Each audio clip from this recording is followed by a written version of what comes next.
Okay, now that we've gotten the unjustified flame out of the way, let's jump into most anticipated games. And I think that I just scrambled them all up based on what you guys had suggested and what I had Yeah, that's suggested. fine. So, first up, we've got Callisto Protocol, which I think we talked about a little bit in our recap of Gamescom last week. And it's definitely one I am really pumped for. And I think it's one of the ones on this list that's the soonest. It's set to release in December of 22, so not that far off. Um, you want to go ahead and give me your thoughts on that? Because I think we had this as Eh, a shared. yeah. The release date is December 2nd, 2022. So Okay. it's very, yeah, it has a specific date and everything. Yeah, so this got announced during the Game Awards in 2020, and when I was watching that, I like jokingly said to my friend, I was like, this is Dead Space, because I've been waiting for like a Dead Space sequel for, I don't know, since ever, probably since I played Dead Space 3. And it was not, but it also was because it's made by the Dead Space creator, Glenn Schofield. So it's pretty much like the closest we were going to get to like a modern day Dead Space that we were going to get. Obviously, they ended up renouncing the Dead Space remake, like, I don't know, maybe a few months after that. Or recently, I don't know. Time's weird. But yeah, I was very excited because Dead Space was fantastic. It has the same creator, and everything they've shown for it looks sick. Yeah, I am definitely in this as well. I really like that they've talked about how they want to like maximize the abilities of the PS5 and the Xbox Series X to like kind of deliver like a big hit game. And I know it's not an exclusive, and one of the biggest thing, I mean, I don't feel like either console up to this point has really hit any like crazy home run exclusives in this gen yet. Like you had a few games that were really good like Demon Souls and a few others that are like solid, but there haven't really been, and like if you haven't purchased a PS5 or an Xbox Series X yet, it's not like you've like missed out on anything to the point of like, how could you not have played this yet? Like so many titles, like if you didn't play God of War on PS4 or whatever when it was new. But this feels like it could be one of those games that, really hits on those consoles specifically. They talked a lot about the haptic feedback that they're going to use and try to make that a huge part of the game, which I think is really interesting, especially from the PS5 side of things. And yeah, I want to play the Dead Space games before I play this realistically, just because I thought it'd be cool to get a feel for them. But I don't think I'm gonna have the time. I mean, there's other games on my list, but it looks really really fun, and the survival horror genre is generally pretty fun to play as long as it's done somewhat okay. And this, I'm pretty confident they can nail this, considering all of the positives we've gotten from the other Dead Space games. And the gameplay just looks really well done so far from what we've seen. Like it hasn't just been cinematic trailers. We actually got to see some gameplay. And it's fucking gory, but it's great. I They've shown some fucked up shit. It reminds me of the Dead Space commercials that they did the advertising where they showed it to like moms that were like middle-aged moms, and they all showed them and they all like freaked out by what was going on. Like I remember those viral campaigns. And yeah, you play as a prisoner who on a moon in Jupiter, like a moon on Jupiter or something like that. So it's got that like Doom vibe of like taking place on another planet sort of horror thing. Pretty straightforward concept, but like there's a lot to look forward to, and apparently the story has a bit of depth to it beyond what you might think. So I'm really excited about it. Isaac, you have any thoughts on this one?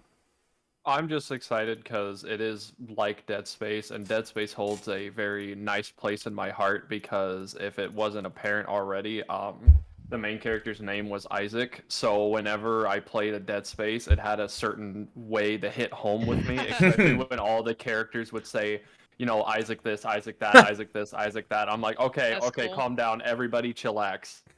Fair. And That's when pretty they cool. screamed, it got even worse. I'm like, oh god, I had to put it down a couple times. But agreeing with Nicole, I'm looking at some of the screenshots right now, and I mean, I can already tell that it's being made by the same person that made Dead Space, just because of this specific screenshot that it's not up on the board. It has the same layout of Isaac Clarke, how he's kind of the third person camera of him kind of hunched over.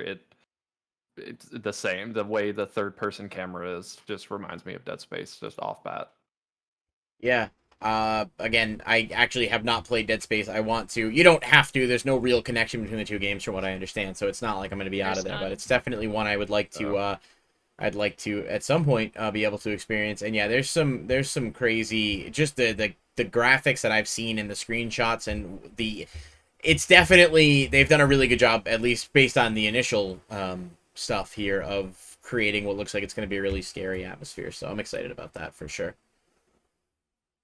And have you ever played The Binding of Isaac? I mean, that's a classic roguelite, right? But I mean, you got the same name. I mean, that's one of my favorite. That's up there with Hades for me. Yeah, I played. I haven't beaten it all the way through, but I have played The Binding of Isaac on a couple different occasions, but I never went all the way through it. I would always play for give or take an hour and then just stop.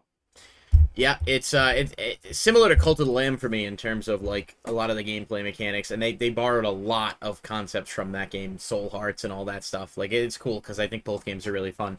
But yeah, okay, so definitely Callisto Protocol releases December 2nd of 2022, barring some kind of delay, I guess, because everything gets delayed nowadays, it feels like.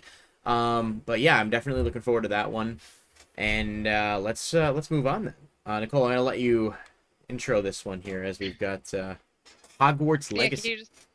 Ooh, Hogwarts Legacy. I'm hype about this game. It was like one of those announcements where they announced that they're making something like this, and it's like, oh, is this gonna be another mobile game? Is this gonna be some like other fucking bullshit? But no, it actually ended up, or at least from what we've seen, ends up being like exactly what you would want from a Hogwarts game. It's like every person's dream for like the fandom that they're in to get a game like this where you can literally just like be a character in the world, and it's not some stupid gimmick, but it's like a adventure, like control your character and do all the things type game.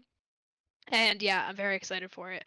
I'm pretty sure they announced this game along with like their Portkey Games label, so there's like a whole games label or games division like dedicated to Harry Potter stuff now. Portkey is something that's in Harry Potter if you guys don't know, but Not yeah, familiar. you get to be a student, like you get sorted. I'm assuming you get to pick because there's no way they make it random. People would literally throw a hissy fit. You're a student at Hogwarts, like you get to go to classes. I don't know the depth of that, but like if you from what I've seen, like you definitely go to classes. I don't know if you take like quizzes and stuff, but I hope you do Oh. because like I need to do something with all this stupid Harry Potter knowledge I have in my head. Like I want to know. I want to go to like spell class and like take a quiz on what spell does what. But then yeah, they've gone even farther than that. So there's like a whole like overarching story that I haven't really looked into because I don't want like too much to be like super spoiled, but you can leave the Hogwarts grounds, like you can fly your broom. It seemed pretty like open. Like I thought it was gonna be very like railroaded of a game, which it still could be, but like the small broom stuff that I've seen, it seems like pretty open. And then yeah, it gets pretty dark where you're doing like the unforgivable curses. Like there's I don't know if there's Dementors. There's Dementors on the cover of the like title, so I mean yeah, there's bad guys. You're gonna be killing shit. So Okay. I'm looking forward to it. But your primary thing is the quizzes, right? That's the takeaway here. You're excited to go to wizard class and like. Yes, I would literally only play a Hogwarts game with no danger, no villain, just like going to school as a Hogwarts student, and I'd be happy. Okay. Have you ever heard of Wizard 101? Because I do feel like that may be sort of, it's a That is free about the same online thing. service game that might meet what you're looking for there. I just wanted to, you know, whatever, let That's you not know the if that same exists thing. if you have the time. Yeah, it was slated for this year, but it did get pushed to February 10th of next year. So I will say I'm not a huge Harry Potter fan. I don't dislike it or anything. I think I've seen the first, second, and third movie and then the seventh movie, so I kind of skipped some of those in between. The seventh movie was pretty good. I didn't really understand it a lot because of the, of course, gap of, you know, the other movies. But it's fine. I think it's a little overrated, but I don't think it's like bad overrated. I just think it's like, you know, it's not Ocarina of Time, but it's just kind of like a crazy, like, you know, there's a huge fandom for it. The game itself, though, I have to say, actually looks really interesting. Maybe in the sense that it would work even if it wasn't Harry Potter, but, like, I don't think it being Harry Potter is going to take away from it for me. And I know that they're talking about how this game is going to be one that you're definitely going to want to get on the new gen consoles. It is going to be released on the last gen and the Switch, which I don't know how that's gonna happen. So if your Switch spontaneously combusts while playing this, at least you got to take a wizard quiz. Is my stance on it. But yeah, the specs that are going to be there for this are going to be very much geared towards that 1080p, 60 FPS. It needs high processing, so it definitely looks like it's going to be one of the games that you're going to want to like play and experience on a new gen. I would recommend very much not buying this on the Switch. If Oh. the Switch is the only games console that you own for whatever reason, perhaps you wait until the inevitable Switch Pro that I will ask about all of the time. And it does look really fun for what it's worth. And I don't know whether or not that's like it would be, you know, if it's gonna hold up for me, or whether or not I'll like wait until it goes on sale, or like let you play it first and see how you feel about it. And if you're into it or whatever, then maybe I'll give it a chance. But like, it definitely seems neat. I'm hopeful. Yeah, you said they delayed it, right? Because right now I'm seeing February of 2023. It looks like February 10th of 2023, the release date for this, for those of you listening on the podcast later. Definitely a game that I know has had a little bit of trouble getting off the ground and whatnot, but it is nice to see that for those people who are concerned with the ethical ambiguity of it, the author is not directly involved in the game or productions at all. So it should hopefully be something that is rewarding for everyone from that perspective. But I'm looking forward to it for sure. The Isaac, Harry are you a Potter. Hogwarts guy? Not really, but my one take that I have on it is I don't think this will be a game that's on my list. But has everyone heard? I'm going to cut back, but back into it. Has anyone heard of Yandere Simulator? Yes, Possibly? but loosely. I Yeah, say this loosely. because in Yandere Simulator, you're able to go to class. You're a killer for a school, whatever. You go to class and you will learn skills that will help you along the way. If they implement something like that to tack on what Nicole was talking about, if you go to class and you can like say you have like a bar of like how much you've learned for something. This is really for the Twitch people who can see my hands. But That's if big. you have if you have a bar where you go to class and then you learn part of a skill, then when you get to a checkpoint in your bar, then you get to perform more spells or a spell, something Yeah, like that. that So could be cool. that's immediately when you said that, that's what I triggered in my brain. I'm like, what is that game called? And it was Yandere Simulator. So if they do something like that, I could see that being very successful, because then Yeah. if you have to time manage, if you have an 8-hour day and class takes up an hour, you can only go to 8 classes. What are you going to dump into? It does seem like they might actually do that. There was a weird thing in one of the trailers.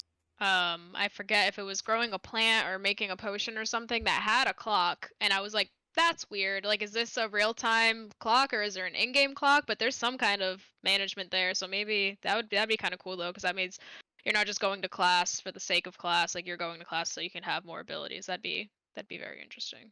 Yeah, Yandere Simulator doesn't even look like it's fully released yet from what I've seen, just No, looking it up it pretty has- quick, and it seems like he put a demo out. The last I've seen of that game, period, was Mhm. back in 2016 when I was Oh. following it to a T, and like I would play it every little update. Because I think it's a single guy Yep, making it, if I'm not mistaken. Still, it is, But- yeah. Freelance game developer. He just goes by the name Alex. yep, and ba bing ba boom, it's still being made to this day. Yeah, last update I see was 2021, and then as of March 2022, which was the beginning of this year, basically it was just sort of like there's nothing going on at the moment. They did release a prequel game mode for that called 1980s mode that was released in October of last year.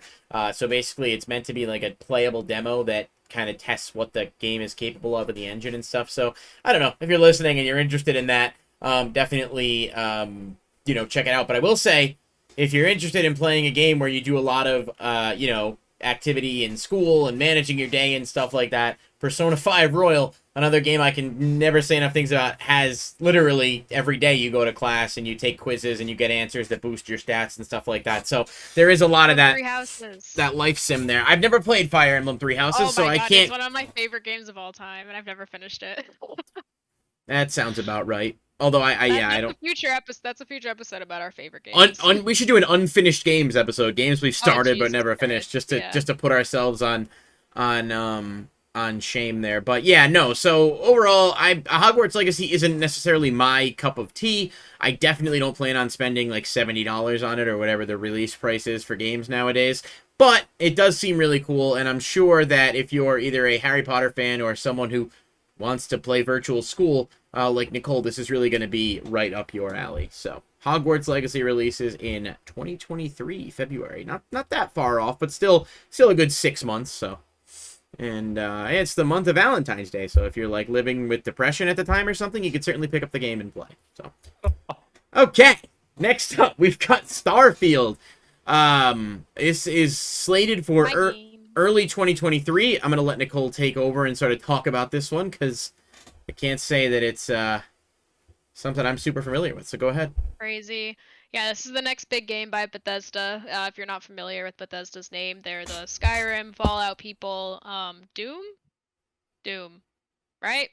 I think so. Yeah. I think Doom. they're Doom. They do Diablo, Doom, one of those. They do. Yes. Yep. I don't It's play. not I don't play them. Blizzard Am is I- Diablo. Okay. Doom is Yeah. Bethesda. You're correct. Yes. Yeah, but they do all the Fallouts and Elder Scrolls and all that. But so yeah, Starfield's our next big project. This one's you're getting sent out into space. So people like to make the comparison to Skyrim. It's just like, oh, Skyrim with guns, which is what they called Fallout. So who knows what they're gonna call this? Skyrim, Fallout in space. That's Fallout pretty in much what we're gonna space. go with. Yeah, they actually really haven't shown that much. They showed a very kind of brief gameplay trailer, and all I kind of could see is that it's very bleak. So I'm kind of hoping by like the release we get some more colors because inevitably it got compared to No Man's Sky. Because they do have like that planetary exploration and there's like fucking billions of planets and I don't care about any of that because there's a main story there and there's the main planets they want you to go to that are fleshed out and have shit to do. So I'll be very content picking up that game and just like following along with the main story and like the main side quest. I'm not really looking for a game like No Man's Sky, so you definitely don't have to play it that way. But yeah, I'm a big fan of Bethesda's work, so this is one I'm looking forward to. Yeah, I gotta be honest. I did research Starfield today after you sent your list over, and it seems neat, but it gets at a bigger problem with games nowadays for me, and the problem is the size of this game is massive to the point where it's Yeah. like. I get it. I understand that like open world isn't necessarily my favorite thing. So I can only criticize it so much because there are a lot of people who genuinely enjoy it and I don't want to take away from those people. What I do want to say though is that just making, and I'm not saying this is necessarily applicable to Starfield, but it seems to be like the mindset that a lot of game developers have nowadays. Just making a game massive for the sake of it being massive does not make a game intriguing in my opinion. So I know this game is going to have over 1,000 planets to explore and it'll be 2 times bigger than any game Bethesda has ever made. So it's quite literally massive. And that's cool, but like that is really like it feels like a lot. Like I feel like I wish that that developers would focus more on mechanics and like you did mention that there is a story, so maybe the story will be really, intriguing and kind of pull people in. And I'm sort of just like venting on like I want to be more excited about this game, but the only major like marketing quote unquote that I've seen for it is that it's like huge and like the biggest project ever. It's like that doesn't excite me. Like it's neat, sure, that you can like take that and make it all that big, but like not realistically speaking, like gamers people who play games want to play other things. Like if you're talking about a game that's this large, like no one's gonna put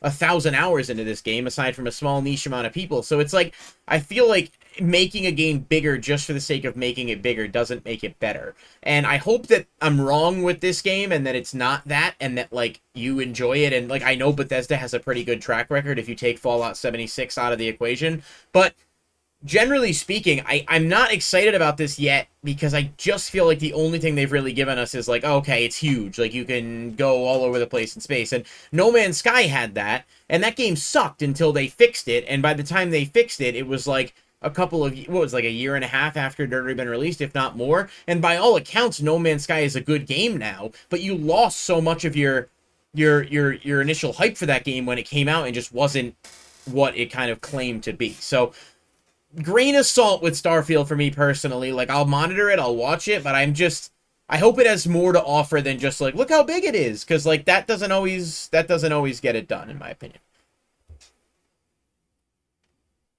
Isaac, you watching this one? I am watching. I'm looked at it. I heard about it, but I'll touch on it here for a second. Yeah, I kind of agree with Loveshack here about like how massive it is.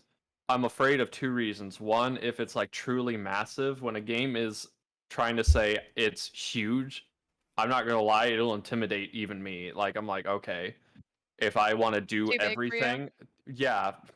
if, Yeah. if it's too big, I'm like, okay, you need to chill. But then also, it's kind of like the Borderlands effect.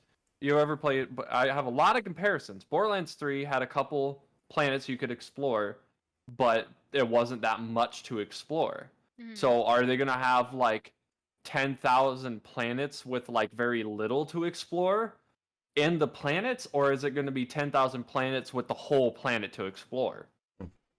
Because if it's one or the other, either way, you're going to be disappointed in one way, shape, or form. It's like, okay, you have 10,000 planets, but like only maybe a town to explore in, something like Yeah. that, something silly. Or you're going to have to go out into the wild and find this random cave that seemingly gets put into nowhere. I think it's gonna be they have it that big, but it's always an option. Like it's not gonna be something they force you to have to partake in. If you want a game like this and you want to go to all that shit, like it's gonna be there for those people. But if you don't want that, like you don't have to do it. You can just play the main missions. You don't gotta explore everything. It's always optional. So I hope you're right on that, but reading an interview with the director of the game, one of the things he said was, and this is a quote, he says, "It's not just about how the game looks or how the gameplay is, despite both aspects being incredible. It's really all about the story and your ability to write your own story within the framework of its narrative. It's also about your ability to ask questions and seek relevant answers and perhaps be able to reach them." And that's the end of the quote there. And so Exactly, that's all I want. that concerns me in a way because it almost feels like it could be one of two things. It could be your approach on it as, you know, the optimist looking at it and saying, okay, it's going to have this massive thing, but there's also going to be a driven story. You can play it multiple different ways. It's like God of War, right? Like you can play God of War on, you know, a lower difficulty and just play through the story, or you can go around and you can collect all the achievements and grind. And that's awesome to have that option. But it scares me a little bit to be like, oh, it's all about asking questions and maybe find the answers, because that goes back to what Isaac said. It's like, all right, well, if there's all these different planets and each one is just a similar structure with maybe like a different color scheme or a different pattern or a different like randomly generated thing, yeah, like it just feels to me like that could be a cop-out. But I hope that's not the case and that they are really trying to make it. But realistically speaking, how do you individualize over 1,000 planets for a game? And is that necessary? Like, is it necessary to take one that big and make it the thing when you could do that with half the amount of planets and put more effort into all those planets and get a game that people talk about more? So that's my concern, but hopefully that's not the case with this. That's just where I would be a little apprehensive. What was the number for planets that they were listed? 1,000 or 10,000? So there's going to be over 100 solar systems and over 1,000 different planets. So I mean, over 1,000 could be any number from 1,001 to infinity. I don't know what that means, but you can explore. You don't have to. No, I know that. Right. But what I'm worried about is, did they take away from what could be improvements in other areas of the game just for the sake of... No, because most of that's procedurally generated. They had nothing to do with those other planets. Well, then if it's procedurally generated There is an option for resource collection and all that bullshit, but there's still like they have main planets with the main hubs that they did flesh out and that they wrote stories and missions for. And if that's the case, it could be pretty good.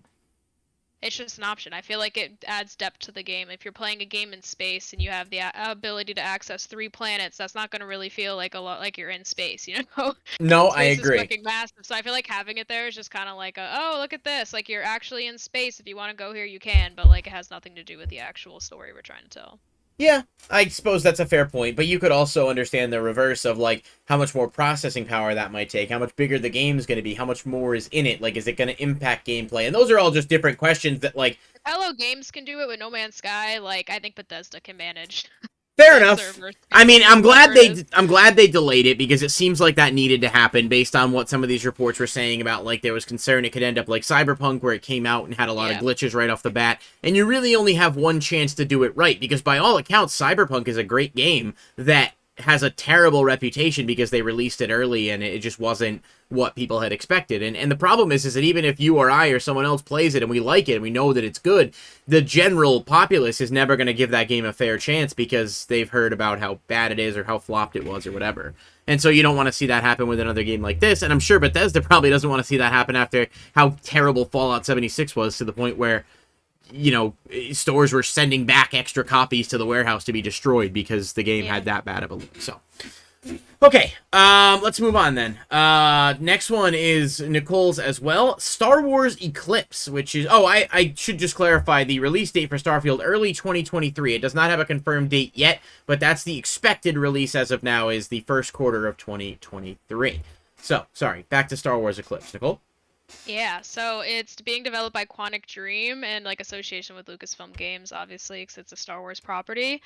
It's gonna be really cool. We know pretty much nothing, but it's set during the High Republic era of Star Wars, which we haven't got to see a lot of. Ooh. At least I haven't. There's a lot of like books and shit you can read during the High Republic, but not so much TV, movies, and like video games so far.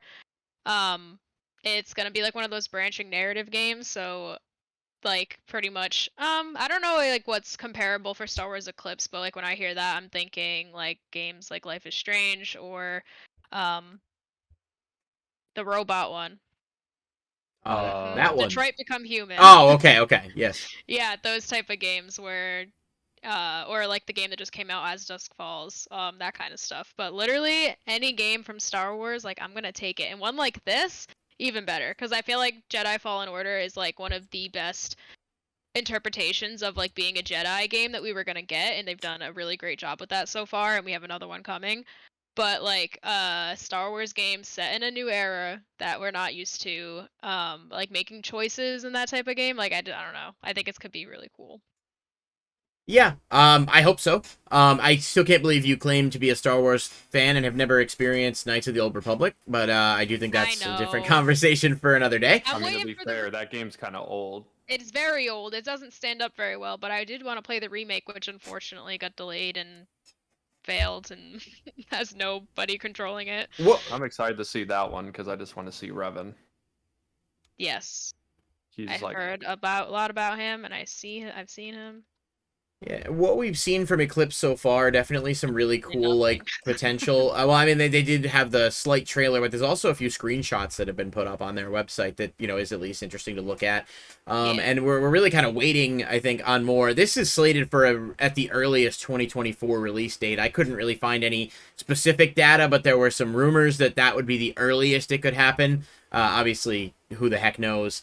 Whether or not that's feasible, and obviously, like Nicole mentioned, they also delayed, the remake of Knights of the Old Republic, so we really don't know, but it does seem cool that, like, this game is going to give you the opportunity to, like, make choices and kind of, like, forge your own path, and how it's like almost like Fable in that way, where it's like depending on your actions can influence the story and the way it goes, and it does seem like there's a lot to it that may make this interesting versus, just another random Star Wars game.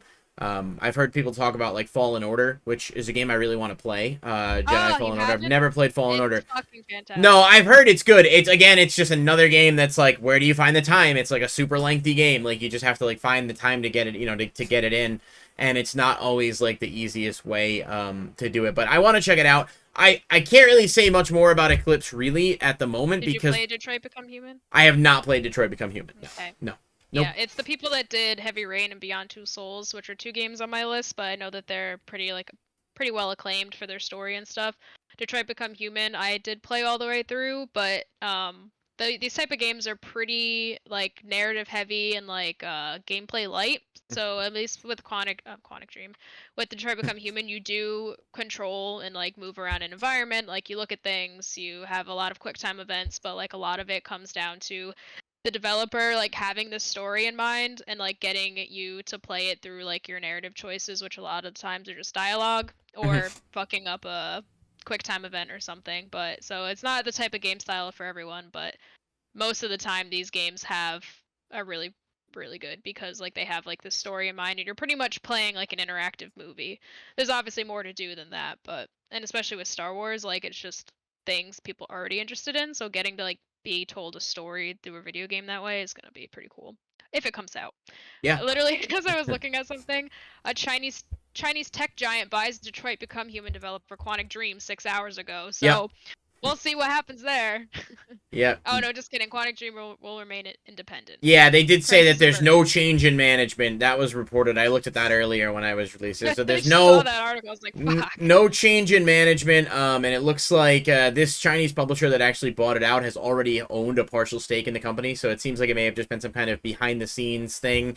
And Quantic Dream actually had some allegations going on of not so great workplace culture for various reasons. And this may be a move towards maybe trying to fix some of that and what what's going on there. So it seems to be happening a lot where people are really like these developer, some companies are scooping up other developers and more so monopolizing the games industry, which is not great because I think the more variety you have and the less, if all the games are owned by like 7 different overarching companies, then at the end of the day, like there's not as much competition, and competition is great for video games better more than anything else really, because it allows they try and we don't get complacent, which is why I'm such a big fan of console exclusives, because I think that console exclusives existing gives reason for the other companies, specifically like Xbox, Sony, and I mean Nintendo is kind of its own thing, but gives reason for people to try and gamers to have consumers to have choice. So I think that's important.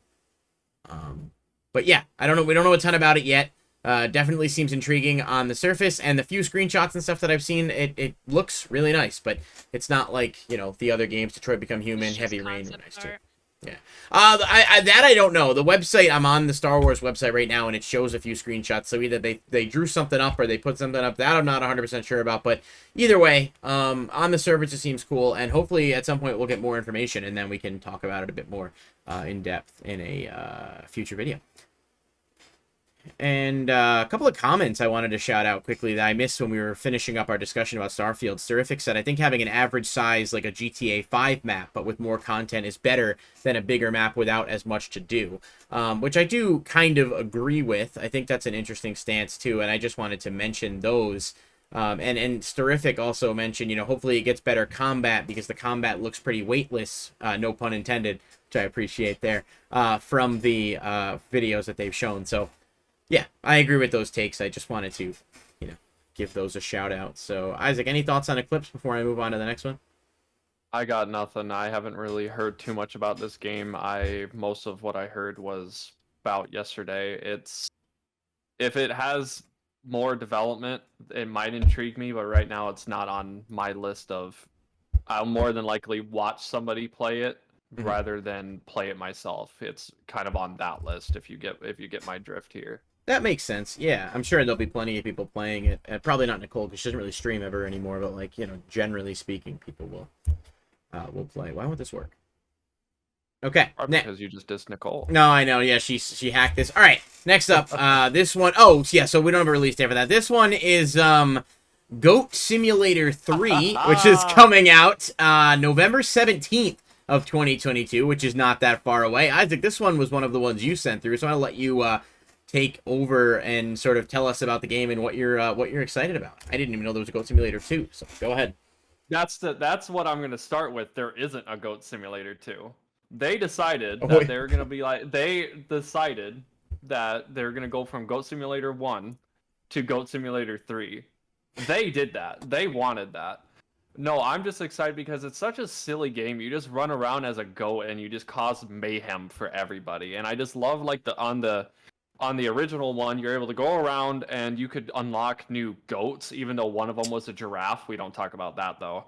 Okay. But I'm just excited for the potential of this, because if it's going on new gen consoles, the areas are probably going to be bigger and there's going to be a lot more to do. And I hope at least the humans are more human-like, but it was also part of the comedy for just Goat Simulator in general, just how lifeless the humans are until you get up in their face and then they just either freak out, fall over, or scream and run. It's really one of those games that if you want to just have a good laugh for a couple hours, it's one to definitely pick up. But I will reiterate this 1,000 times over. I find a lot of respect that they decided we're going to name it Goat Simulator 3 and just throw everyone off. That was my favorite part of the entire thing. I'm like, hold on. Yeah. I did not know that. I just looked it up online, and they said that they were sort of poking fun at the 8-year wait between the two games, and yeah, I had no idea. I thought there was. I was like, when did Goat Simulator 2 come out? Like, I felt like I would have heard of that, but no, I guess that explains that one. Yeah, and you can pre-order the game according to what the ad says on the site here. Yeah, Nicole, any thoughts on Goat Simulator? I was really mad at Goat Simulator because they teased Dead Island 2 with their trailer, but it's okay because Dead Island 2 is coming out anyway. But no, I had a lot of fun with Goat Simulator. I don't think I ever bought it. I probably played it on my phone or something. But yeah, it's just dumb fun, you know, it's a good time. Yeah, fair enough. I don't know what they're gonna do with another one, but you never know. Those type of games, they can do whatever the fuck they want. I don't even know what the I don't know if it's like a story mode or what. Like it's. I'm not gonna lie to you, a story mode for Goat Simulator would kind of probably ruin it. Really? I don't know what you do. You literally just run around as a goat? Like, is that it? Like, I've never played. I have played. Well, there's Bee Simulator. There's a lot of fucking simulator games, honestly. I feel like this. Yeah, but I've never played. Do you just run around as a goat and fuck shit up? So, you basically, yeah. So, like, to boil it down, you'd think you'd go around and just, like, be on a farm or something. No, you run around in an open environment, and you can collect points for doing just random things. I think one of the most memorable things I remember doing was being on the trampoline and getting enough air, and then you could just go and crash into unsuspecting humans having a dance party nearby. Okay. It has no rhyme or reason for why it is. It's just Goat Simulator. Okay. It doesn't make sense. It doesn't, and that's the greatness of it. Yeah, and they did say in the article that I was reading earlier that they want to make it as extreme and goofy as possible. That the map is going to be 16 times bigger, and there's an additional 25 hours of core content. So that's interesting, and you can throw NPCs into electrical boxes. You can do all kinds of different things, it seems. So, yeah, the giraffe is very interesting. It's the first I've seen of it, but yeah, this is interesting. So Goat Simulator 3 comes out on November 17th of 2022. So that wait is not bad. Anyway, let's move on to the next one here, and we've got. I tried to do that with a straight face, but then I saw Nicole shaking her head, so I couldn't do it. All right. Next up, we've got one that I put on my list and Nicole had on hers, and Isaac, I'm not sure if this is one you're interested in as well, but God of War Ragnarok, which is a follow-up to the Uncharted Horizons podcast best game of all time, God of War 2018. If you guys missed that finale a couple weeks ago, the whole thing is up on all the streaming services, so go check that out and see what it had to beat to get there. I am not done with God of War yet. I have actually. We can't talk about this game without you being done. Yes, we can. We can talk about no, our. We can't. Yes, we can. We can talk about. You don't know where it ends off. You don't know who's there, who's not there. I you mean, know nothing. We can't talk about it. I know. Kratos is. Well, that's maybe true. He's not. We don't know. He's on the cover, and I would honestly tell you, he's in the trailer. Maybe it's a prequel. Who It's definitely not a prequel. Because the boy's a teenager now. Yeah, that's true. He went back. He's Benjamin Button. That's what happened. He went back in time. Okay, all right. That would be interesting for sure. I am probably about a little more than 60% of the way done, so I really do want to get back into it. I don't have a lot of spare free time, but in my free time I've been playing either Fortnite or Dead by Daylight recently, so I just haven't had a ton of time.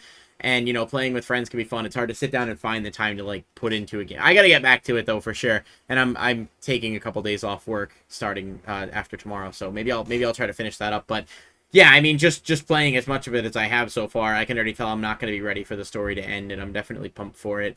It's got a lot of hype behind it, and obviously, it doesn't take a genius to know that sort of where the story's gonna end up. I think I have my predictions on where it's gonna end up, but I'm gonna assume that that at least most. There's one thing you won't predict. Well, you say that now. I told you already. Oh no, there's one thing you won't predict. All right. It was impossible to know, at least to me. All right, we'll see what happens. I definitely think it's gonna end up with what's his face, Odin coming down, and you gotta fight him or something, and then the mom. I mean, the whole story of the game is just fascinating so far. Although if they just put her ashes somewhere else, this whole thing would have been avoided. This is true. This is Ragnarok is caused because they couldn't. I mean, mom's gone. They could just dump her in the ocean. It's not that big of a deal. But yeah, I mean, obviously this game is on everyone's list, and I feel like this was kind of a must include just because like it's pretty close. Like it comes out November 8th of 2022, which is one day after Sonic Frontiers. For those of you keeping track, Sonic Frontiers November 8th. I don't know. My thing says 9th. Maybe it's wrong. Now I gotta look it up live. All right, hold on. God of War Ragnarok. All right, so we can.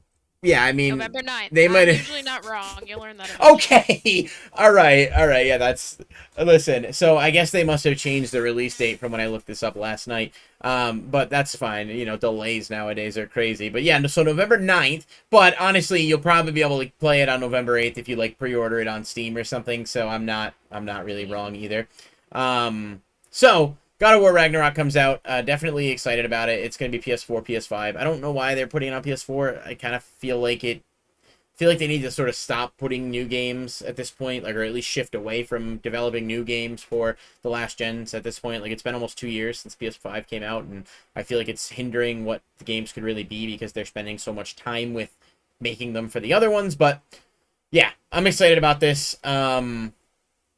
Definitely looking forward to it, and I'm looking forward to finishing the first one. So maybe once I finish it, we can revisit this a little bit more and talk about, you know, story projections and all that stuff. But I mean, that's on my list. I just didn't mention it because I knew you were going to, and it's so soon. So it's kind of like further anticipated games for me. But yeah, that one's definitely on my list for sure. I guess I don't really want to talk about it because I don't think I'm capable of watching my words that far in advance to make sure I don't say something I shouldn't, but I mean, the game's like the original is what, 2 years old? I mean, 4 actually. Four. Yeah. It's 4 years old. You're past my limit for shows. It's the following weekend. Yeah. Like if it comes out on a Thursday, you need to be done by Sunday, or I'm talking about it.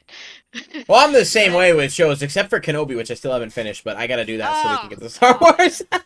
You know, the Star Wars prequels, you know where things are headed, like, you know, the inevitable, but there's still good shit in Kenobi. Yeah, I watched the first 4 episodes in like a day back in June, and then I just got distracted. I never watched the last 2, and I haven't watched it yet. But I know we want to do a Star Wars show at some point, and Nicole won't. Obi dies, so. Nicole won't. Well, I mean that's obvious. He dies in episode 4, I think. Obi-Wan dies. Or not episode 4, episode 5. Sorry. I know that there's like a whole. There's a whole. Dies.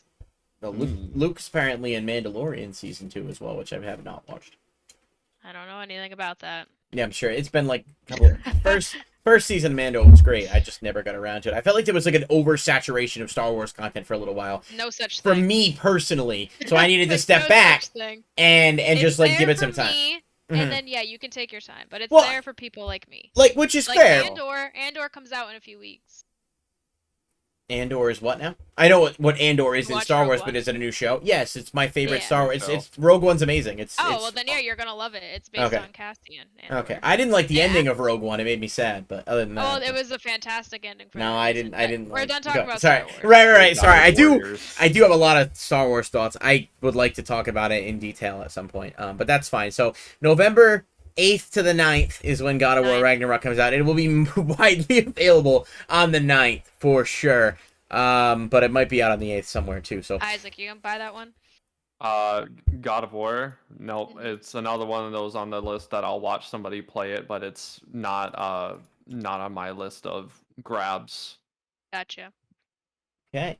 So next up is one of mine that I put on this list, and this is Lies of P. This is the Souls-like game where you play as Pinocchio. I've seen it best described as like a steampunk Pinocchio Dark Souls game. It looks really intriguing, but unfortunately, I am worried that it could be terrible. And the reason is, a lot of time when these Dark Souls-esque games come out that are not, you know, from software, that are not tried and true, that they really like know what they're doing and everything else, they end up not being bad necessarily, but they end up being like, oh, I guess I could just go play Dark Souls or Elden Ring or Bloodborne or whatever. But conceptually speaking, this looks really cool, and I don't know, like the idea of it, at least based on the trailer they showed at Gamescom, has me intrigued to the point where it's on my radar. But if you ask me today, am I like pre-purchasing it or am I getting it day one, I'm gonna say probably not. I'd like to see a little bit more gameplay and trailers and just get a little bit more information about it as a whole. But Lies of P, I am personally excited for at least a bit. So yeah, I looked into it a little bit, and this is what I'm interested in too, even though I've yet to actually finish any of the Souls games or anything like them. Mhm. But I'm a big sucker for like the Disney stuff, and especially like dark retellings of it always end Mhm. up pretty cool. Um, Apparently there's like lying quests, and because that's obviously the whole plot of Pinocchio is he lies, his nose grows, and like depending on your choices and stuff, if you lie or not, there's like different outcomes in the game, which is pretty cool. But just from other like games media that I listen to and stuff, a big thing they talked about is that it feels exactly like Bloodborne. It like looks like Bloodborne and plays like it, and people fucking love that game. So if it's anything like that, and it's just literally like a fucking Pinocchio story and reskin, I think it's gonna do really well. Yeah, I hope so. Starithic said, bro. Isaac's definitely playing this one. Oh, definitely, right? It's gonna be on my list. Like I don't know why it flew under my radar, but you guys mentioned it over our group chat, and I looked it up. I'm like, okay. So and then that kind of inspired me to go back, and I'm gonna try to finish Elden Ring. God bless my soul. Um, and Same. then I'm gonna actually now, don't crucify me, people listening to the podcast, but I'm actually gonna go back and play Bloodborne all the way through. Ooh, I need to do that. I have it. Bloodborne was a little tough for me. I struggled a bit there getting through parts of that game. Elden Ring, I'm almost done. I have like 87 hours into or something, and I can't get past the second to last boss, which is infuriating. And I rage quit after like 47 tries and was like, I'll come back to this someday. But I do want to finish it at some point. Watching Isaac play Elden Ring is like peak content, yeah. So sad story about that. The reason I stopped was because I was trying to beat Melania. I'll backtrack. I was trying to beat Melania, and I was going on like streams, like 4-hour crusades trying to beat her with my build, which is like the exact opposite of what you should have with her. And I was so close so many times. Then I built my new computer, got that all set up, and then when I was porting over my data, my hard drive corrupted, so I lost my character when I made for original Elden Ring. So I'm like, it kind of turned me off. I'm like, oh. So I just haven't gotten back. That makes sense to me, yeah. Yeah, my friend beat the game before I did, and obviously I haven't beaten it yet, so probably a lot of people have. But he did beat. I know he said Melania was extremely difficult. Like he had to he fought her like 4 or 5 times or something before he finally beat her. 4 or 5. Yeah. Seem like that's... Well, you get those people that are like genuinely just really good at video games, and then there's like me, who's like, I play games that I like, but I wouldn't consider myself. I mean, I was better at Elden Ring and eventually got much better at it after like X amount of time than I thought I would have been, because generally speaking, like some of the Souls games are just fucking annoying, and I have no patience. So it's not a matter of like, I don't even want it. I'm like, how many times do I got to do the same fucking fight? Like, I want to move on. I want to play something new. I want to do something different, and that's what frustrates me there. But Elden Ring, I'm like that close. Like I have like an hour and a half of gameplay left to finish it, and it bothers me immensely that I haven't done it yet. But Lies of P, yes, and Starific said in the comments, the moral compass cricket better be hot as fuck in this game. And obviously I hope that's true. Valid comment. I'm sure he will. I mean, Pinocchio is. Cricket. Pinocchio is probably. I don't even know if he. I feel like Pinocchio would probably appreciate that. I don't know if he's even a real boy in this game or if he's a doll. So you're fighting to become a boy. Come on. I know I am, but that's not what we're talking about yet. Sorry. I mean, the screenshots look a very, very realistic doll, if that's the case. Yeah. He is. Yeah, I think exactly. The whole plot is you trying to become a real boy. Yeah. Geppetto's woodwork, man. Yeah, Geppetto's a little sus to me, to be honest with you, but I don't know. I mean, you want to talk about a weird, lonely guy that just makes his own. Why'd he make a little boy of wood? I don't know about that. That's a whole nother conversation. But taking the Geppetto part literally. Anyway, I'm very excited about this game and looking forward to seeing what comes of it. It is going to be on PC, Xbox Series X, and PlayStation 5. No official release date yet, but they are looking at mid-2023. So something to keep an eye on. Hopefully we'll get more details about this eventually at some point. I had seltzer in my mouth. I know, I saw it. It was great. As my brain put the connection, I was like, Geppetto. Yep. Absolutely. And that being said, unless you guys have any other thoughts on this, I'm going to shift forward to Overwatch 2. Oh yeah, my pride and joy. I'm gonna let Isaac take this one. That's his big thing. I will just quickly note that Overwatch 2, at least the multiplayer, is set to release on October 4th of 2022. Last I know, as from what I could find, the PvE story content and stuff won't be available till 2023. I don't think there was an official date for it yet, but yeah, Overwatch 2 comes out, and Isaac, you want to tell us a little bit about it? I know this is a big one for you.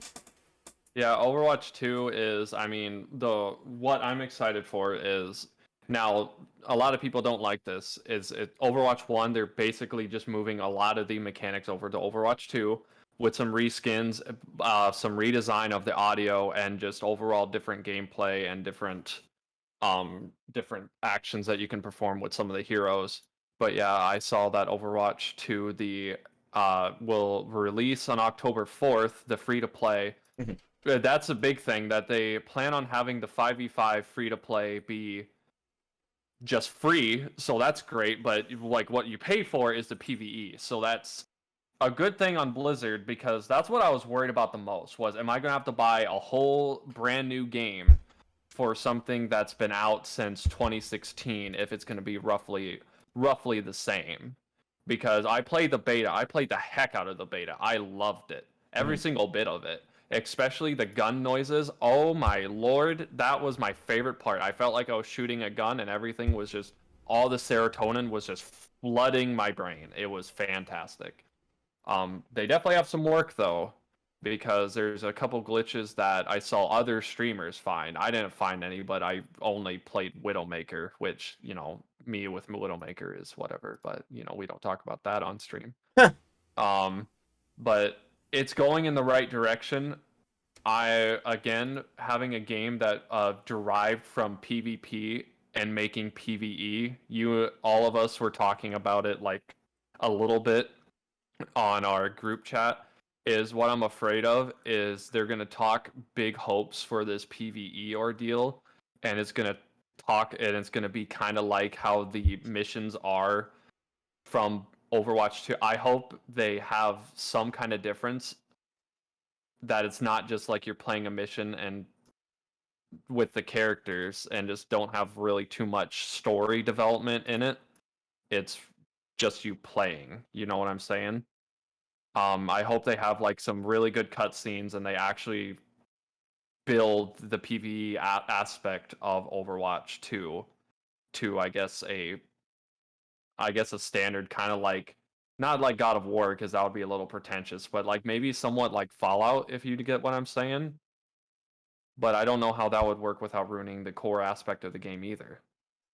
Yeah, I think that's fair. I adore Overwatch. I remember I had so much fun playing the game when it came out. I'll be honest, and I talked about this on our first show. I think I did get burned out after a while. I just kind of felt like they eventually stopped, like, I mean, they would like put new stuff out, but I felt like after a while they stopped trying, and I don't know if that was just because of like when the director left and things shifted, and obviously with all the Blizzard's controversy and stuff. But the one thing I think has always been super cool about Overwatch is like I love the characters, I love the cinematics that they do, I love the actual like story elements of it. Like any bit of Overwatch content we get that's like not the game itself nowadays, I'm like there to watch it, like all the really cool cinematic stuff. So the idea of a story mode that expands upon that lore is fucking awesome, and I really truly hope that like that's what we get, that like there's even if it's like multiplayer or whatever, that doesn't mean you can't have like actual cutscenes and actual story that like makes it engaging and makes it fun. But my worry is that they're just gonna like slap the idea of a story onto it, and it's basically just going to be like you're going through playing, shooting, whether it's bots or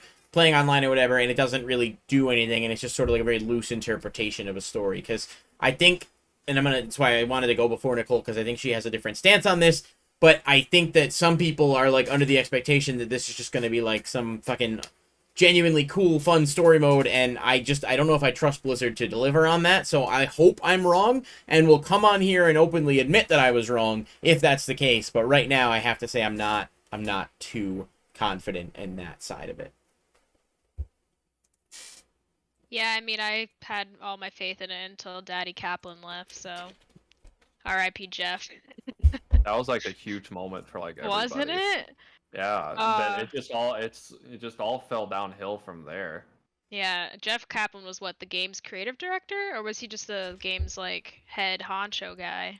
He was somebody. He I was think very important though, and he was a very good dude, and people really liked him a lot. he was the lead director. Lead director, Yeah. yeah. So he Yes. left. I forget why, but I think it's strange. He didn't see Overwatch 2 through, so something must have happened. But yeah, I'm very excited for Overwatch 2, even if it is literally just more Overwatch 1, because I feel like I've been away from Overwatch for so long that like the end of this year is a very good time for me to get back into it, because when it was out, it was one of those games I was playing every day, all the time. Um, yeah, it was great. I actually joined late too. I joined when Anna first came out, and I didn't know she was the new character, and everyone was like, "Yeah, it's a new character." Well, she ended up being my main, so. That's right. But yeah, yeah, Overwatch is fun. Like it's one of those games where like they have their formula down, like they know what works, and they'll stick to it. Releasing it as an Overwatch 2 is a little interesting, but at the same time, it's like it's a way to get more eyes on their game.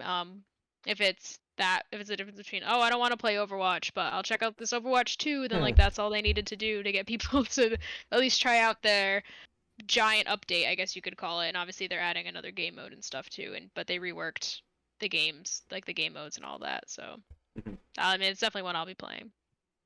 Okay. Yeah, fair enough. Overwatch 2 releases October 4th, 2022 for the multiplayer, which I believe will be free. And is it free regardless of whether or not you own the original, or is it only free if you own the original? That I don't know offhand. From what I'm able to gather, it's free to play just off bat. Okay. That's what I thought But too. I could be entirely wrong. The one thing that I did notice, I don't know if it's true or not, but I heard and I've never confirmed though, when Overwatch 2 is released, after a little bit, they're going to shut down Overwatch 1. I Yeah. believe they are. Yeah. So, like, All it's of going to be... your Yeah, I remember people being mad that there was no way for them to play Overwatch 1, but like at the same time, it's just is what it is. The game's not changing that much that you can't still go in and have a very similar experience. As long as you But don't have yeah. to pay again, that's my thing. If you have to pay No, I again think once they shut it down, they're that's dropping loot boxes and they're going free to play, so they're gonna have like a typical battle pass, I'm pretty sure. So that's where like their income will be coming from. Which that's what I liked about Overwatch a lot, was that it wasn't like all the free to play games, and that the loot box system was very good, and it was literally just skins and nothing else. And the skins are also good. I feel like Overwatch set a very high tier for their cosmetics compared to shit like Apex, which is obviously getting a little bit better now that it's been out, but like some of their skins are just fucking boring. At least with Overwatch, they were like dropping fucking great skin after great skin, like completely changing how a character looks sometimes. So I hope that they keep that up at least, but we'll see what they do with their like free to play and their monetization and stuff.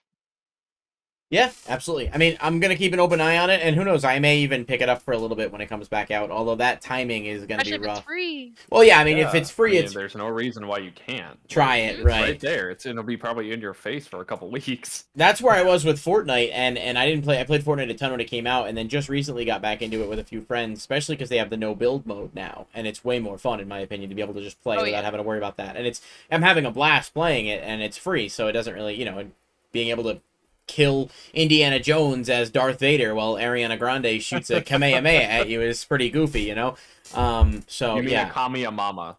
sure, No, yeah. Well, we're not doing that. I don't like the way you said that. Yeah, let's move on to the next one, because we're wrapping up towards the end of the list here. We've got Pokemon Scarlet and Violet. This comes out November 18th of 2022. If you guys missed last week's show, we literally talked about this a ton. We broke down a bunch of Pokemon stuff. We found out what type of Pokemon Piplup is and all of that. So check out last week's show if you missed it. But yeah, I think we were all kind of excited about this. Thanks for the spoiler. We were all kind of excited about this. So I'll just throw out, the same thing I said last week, sort of. I think Scarlet and Violet seem interesting. I don't know that I'll be buying them on release, just because I'm kind of burnt out on Pokemon games that are not changing the formula. But if they have good enough reviews and I have the time and will pick them up at some point, then I may grab it. But I don't fault people for being excited, because it does seem like there's some cool stuff going on. Was this on your list or was it Isaac's? I think I had it, and so did Isaac, so that's why I was just kind of putting it up there. I thought it was kind of everybody's. Yeah, generally I think a lot of people are kind of excited about this, at least in terms of, like, I mean, I've been a Pokemon fan since I was, like, practically born. Like, I can vouch, my mom can vouch for me if she ever, like, had a social media presence. I was playing Pokemon since I was, like, 2 or 3. Did Okay. I know what I was doing? No, but I was still playing it. I started with gold and silver, and just ever since I was just growing up, I just always played Pokemon. So, but I did not pick up Arceus, which Ah, I need to do that. But I really do need to pick that up. But no, I was very excited with Sword and Shield because I liked how they changed the typical gym formula. Like they made it like kind of like a competition ordeal, and I'm a guilty pleasure for a competition ordeal. Guilty pleasure. But I like how one of them uses their wheels and the other one doesn't for Scarlet and Violet. That's my favorite thing. Yeah, nice. it's It's the thing. Like, very weird that they're bikes. One of them has a tire literally lodged in his throat. I just don't know how that's comfortable, to be honest with you, but that's fine. I mean, it might be like what's that little thing for frogs where like when they breathe and A it just gullet? pops out? Is it a gullet? Yeah, maybe No, that's a maybe it's turkey. maybe no. Fuck. I Whatever don't. the frog does when they breathe and make their noise, oh it's yeah, they It, puff up. I wonder if it's supposed to be a frog. maybe. And it just kind of puffs up. something Maybe. similar. I think that's what Interesting. they were going for, is like a salamander type thing, because that's what the middle one looks like. But yeah, I'm excited for that one. You guys should both play Arceus, because if you're burnt out from Pokemon, Arceus literally could not be further from a mainline Pokemon game, but in the best ways. Yeah. All right. Well, I definitely that's one on my list, but again, it's just in terms of like Pokemon, like I feel like I will always love the franchise and like the everything about it. I always follow it, but like it's definitely not top of my list. It's going to be people that are getting this day one and are pumped about it. So, Pokemon Scarlet Violet comes out November 18th, 2022. So, pretty soon. Only a few days after God of War. I think about 10, maybe 9 or 10 days after God of War. So, definitely something to look forward to. Moving on, we've got a couple left here to wrap this one up. Resident Evil 4 Remake. This is my biggest title, even more than God of War, that I'm looking forward to. This is set to release on March 24th, 2023. Resident Evil 4 is easily in my top 5 video games of all time. It made it to number 2 in our bracket for best game of all time. I think it is undisputably the best Resident Evil game, but I'm sure some people might have differing opinions on that. It takes a perfect combination of like cheesiness and kind of like a horror charm with like an actual scary element sort of atmosphere for the game, and just is honestly a game that holds up extremely well to this day. And seeing how good they did with the Resident Evil 2 remake, and then even Resident Evil 3 remake, which I liked. I know some people were a bit iffy on it because it was shorter, but like they rebuilt these games from the ground up with a new engine, and they were just absolutely fantastic to play. And seeing or imagining what Resident Evil 4 could be in the next gen, as long as they don't lose too much of what its spirit is and its charm and make it like too dark or serious, I'm really pumped. This is a day one purchase for me for sure. And I absolutely recommend anyone that has never played the original, play the original before you play this, just because it still holds up so well, and you'll probably appreciate this one a lot more. So, Resident Evil 4, I'm really looking forward to. Yeah, I don't have much to say about that yet, but I will. I have a funny story for Resident Evil 4. I never walked into the house Ever. ever. So what did you I do? want to know what that means. What did you? That's the thing. Like, in order to progress in the game, you have to Yeah. walk into the beginning house, right? Yeah. I never walked in the house. So what did you just walk around for a while? No, I put down the game and told my brother when I was like 6 or 7. I'm like, it's too scary. I can't do it, and I never picked it up since. Interesting. Well, I think you might be able to get through it now. It's You might be definitely mistaken. it's definitely a game that I recommend. It's definitely one of the less scary Resident Evil games. I don't know how the remake's going to be. I mean, seems like they're giving it a bit of a dark tone, which is fine. But again, part of what made it so good is like Leon's like a very campy character. His dialogue is cheesy, and it sort of makes the whole experience better.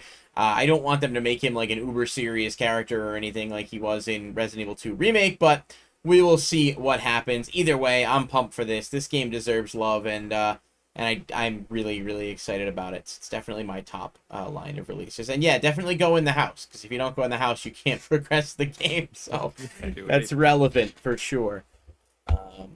And I didn't like the tank controls in Resident Evil 4 where you have to like move. I hope this one doesn't have it, because the other Resident Evil games didn't, and I am not a fan of that. So Starific in the chat says they'd argue that 5 and 6 are the least scariest, and I did play 5, and 5 got me a few times, but it wasn't anything too terrible where I ever put down the game.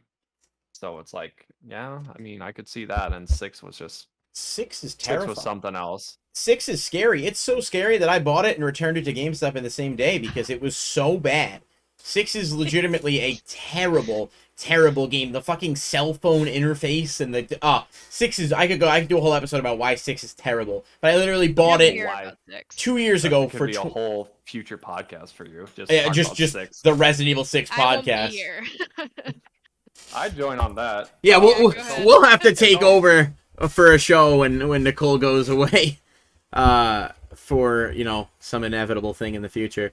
Like I said, I literally bought 6 at GameStop 2 years ago for $22 on sale. Returned it within 2 hours of purchasing it. I installed it. I played it for about an hour. I was like, this is literally awful. I took it back to the store and I returned it. And the guy was like, are you sure you don't want to get a different game? And I was like, no, I want my money back. I do not want to do anything here. And I left because the game is literally terrible. So, yeah. Did they redo it for PS4, or was it just on PlayStation 3? No, Resi 6? Yeah. I think it's on PS4. Playing it. It's on PS4 for sure. Is yeah. it? Yes. Yep. It was released in 2012 on PS3 and 360. They did release it for PS4. Oh, well, I mean, why would they re-release a bad game? I don't know. Someone's review on Google says 5 stars, best Resident Evil game ever.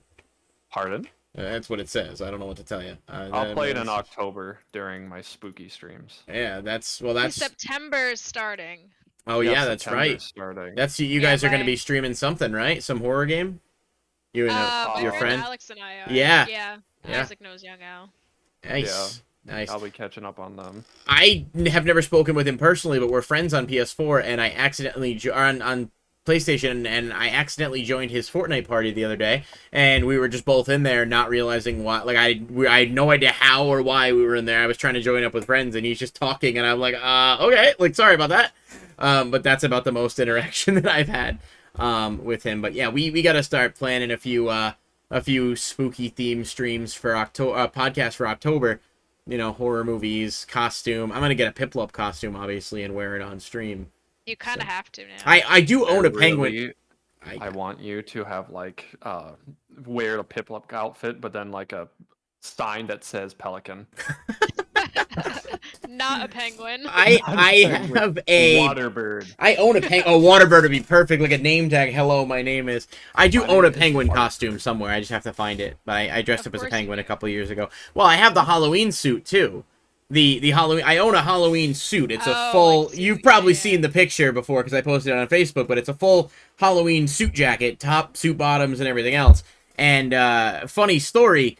When my girlfriend and I met, she said that the only reason she even started talking to me was because she saw the picture of me in the Halloween jacket. And right, in other words, like, goofy but classy. And I also wore the Halloween suit that I own into a restaurant, and they were so impressed that they gave me free cheesecake. So that is the peak of my life. It, yeah. Right. That Again, go. absolutely. I just wanted to put that out there because it's one of my subtle flexes that I can throw out there. Spooky stream September. Spooky season is not all year long. Come on, you can't do that. It takes away the fun. It is all year long. No, it can't be. It takes away the fun. As soon as Christmas ends, we're back into October. I love Christmas. I bought this bat. You love Christmas, you bought that bat. When there's no relation there, I just have ADHD, but like I bought this bat recently for Halloween. I also love Christmas. Christmas and Halloween are my two happiest times of the year. That and Flag Day, because that's just an underappreciated holiday. But next, let's move on here. Resident Evil 7. Resident Evil 4 comes out March 24th, 2023. And next up, we've got Redfall, which is early 2023 release date. Another one that I'm intrigued by. This is Bethesda as well. And it does seem like it has some potential. It's an open world FPS, and it is co-op, which is intriguing from that regard. Yes. It looks like it could be a lot of fun, and I'm pretty excited about it. Any thoughts? I'm also excited about it. I was cautious at first if we're gonna run into the terrible Marvel Avengers co-op type gameplay where it's just gonna be like just bad. But I forget what I've read or seen about it that like kind of changed my mind about it. But it's the team behind Prey and Dishonored, which both of those games were good in different ways. I like Dishonored, but I think Prey is the more like critically acclaimed one. But yeah, no, Redfall seems really cool. I really like the abilities they've showcased, especially with like the main girl with like magic. She looks sick. Yeah, it's definitely one that I'm gonna be paying attention to. And plus, we always love good story-driven co-op games. Hey, Borderlands 2 is great. I never played Borderlands 3, but I've heard it was good. Borderlands, the whole Massachusetts. thing was great. Wait, it's in It takes place. Massachusetts? Redfall does? Yeah, it's Redfall, Massachusetts. It's not a real place, but it's Massachusetts. Fascinating. That's interesting. Yeah. Okay. All right. Isaac, any thoughts on this? I'm actually peeking the trailer right now. It kind of gives me some. Now follow me here. It gives me some Rainbow Six Siege mixed with Left 4 Dead, and there's another game that's kind of picking me, but I can't really put my name on it. Kind of, I would say Borderlands-esque vibes, just as far as like the abilities, how those look, but like the gun feel off of this trailer, definitely Rainbow Six Siege, but the overall gameplay Left 4 Dead. That makes sense. Yeah, the last gameplay trailer they showed really cool like team ups between them. So like one person like shot down a portal that someone else got to use with their gun. But yeah, you get to I'm pretty sure like change your loadout and like your abilities and stuff, and you're pretty much just killing vampires, which is fun because I'm tired of zombies, man. Love it, but I'm tired of it. Let's get some more vampires in here. I mean, zombies smell really bad, so like, why do we want to keep dealing with them? You could argue zombies are a bit of a dead medium at the moment. But, you know, moving on to just a few wrap-up thoughts of this one. I like the fact that you do have the it does give me that Left 4 Dead vibe in the sense that there's 4 different people you can play as.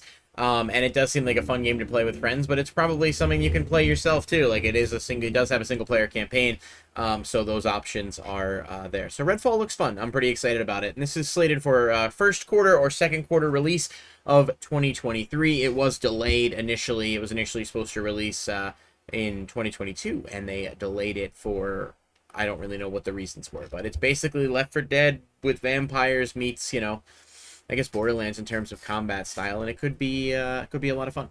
So, yeah, Redfall. Hell yeah. Looking forward to it. It'll be on. It looks like it's Xbox only, Xbox and Windows. So maybe an exclusive that actually, you know, is relevant after Halo Infinite, which like is one of my favorite series. Just kind of fell off the map because it was just under supported. But yeah, so Redfall. Okay. And lastly, the final one on here, just a bit of an honorable mention because some of these, you know, these games are not typically like the.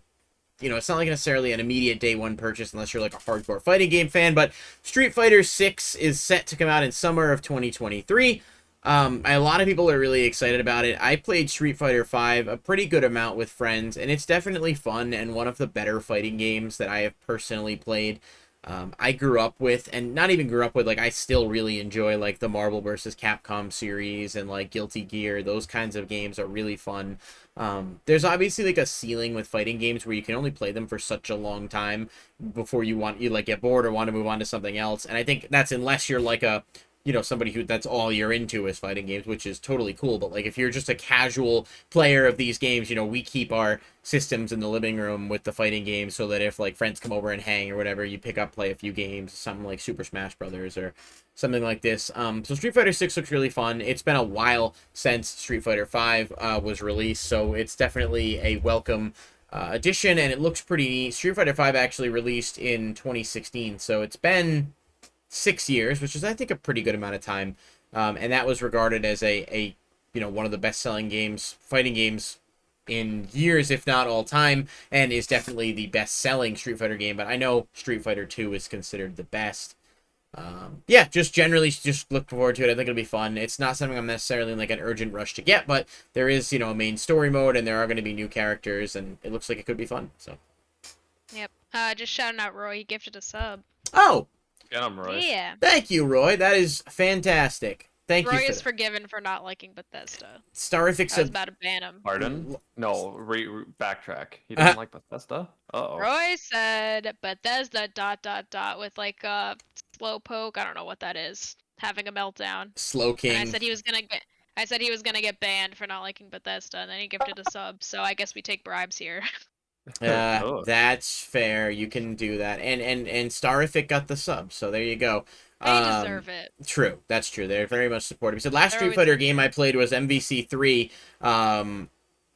Wait, last Street Fighter game I played was Marvel vs. Capcom 3. That sentence confuses me.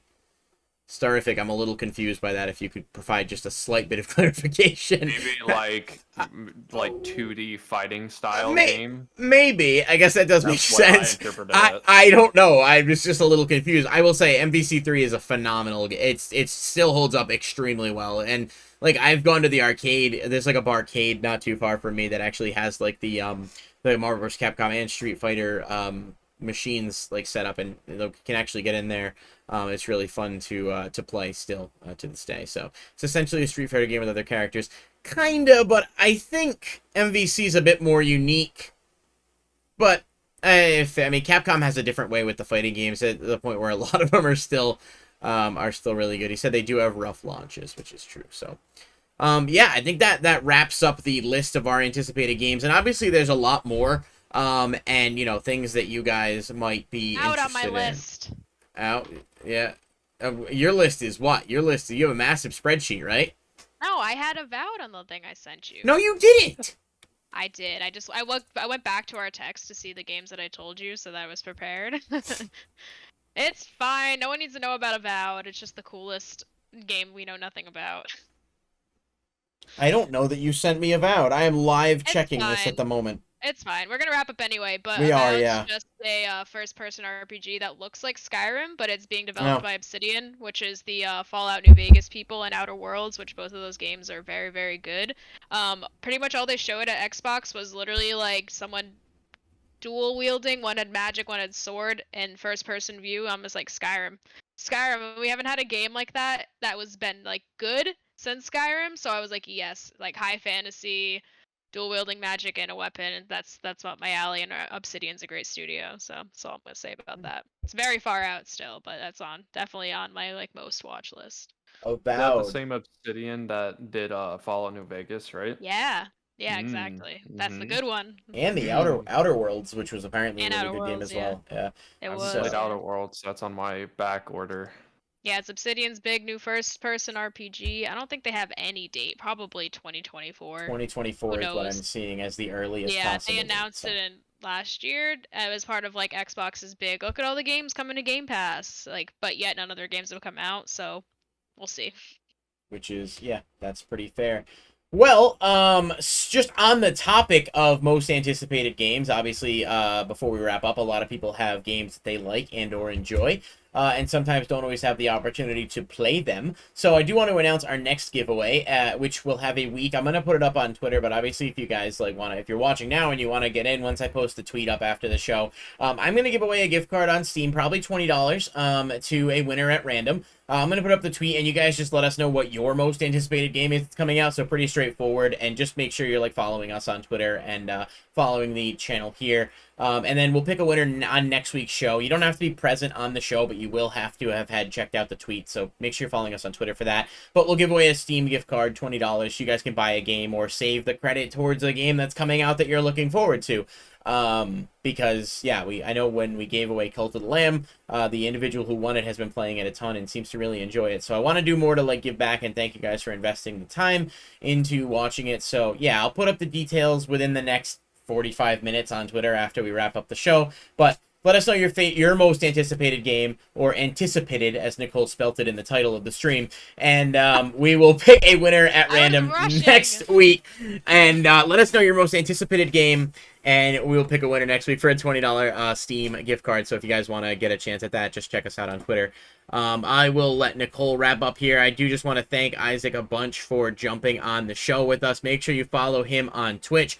At Esamea, it's Esamea, and then the Twitter handle is the same. You can see the Twitter handle in the top left corner of the screen, so check us out on socials. But he streams all kinds of stuff, and definitely has been really fun, and we'll probably have him on the show again. And last quick note here. He's like, I did not sign up for that. Oh, who knows? We'll see what happens. It depends. If this is the worst rated episode that we've done so far, then I might have to. Fun. Ooh. I'm just saying. No, I don't know. Listen, we did have a good amount of people. I would say the Piplup comment might have made you have to wait a little while before I'm comfortable bringing you back, because I'm dealing with some self-shame at the moment. One quick note, because I know that was like the longest outro on my part ever. Colroy just asked about Discord. So I have taken care of the graphics and the hosting, and Nicole's one responsibility was setting up the Discord.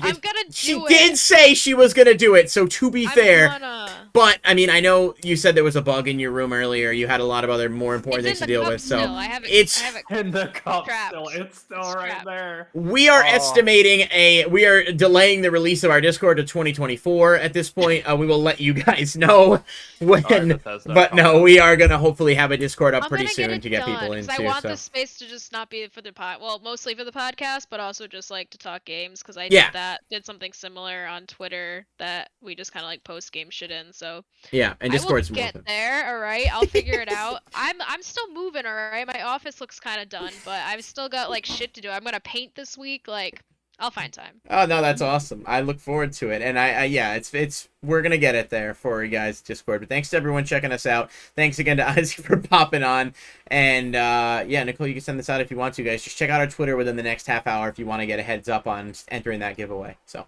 that's it from me. Yeah, before I close this out, Isaac, is there anything else you wanted to add? I just want to talk OnlyFans.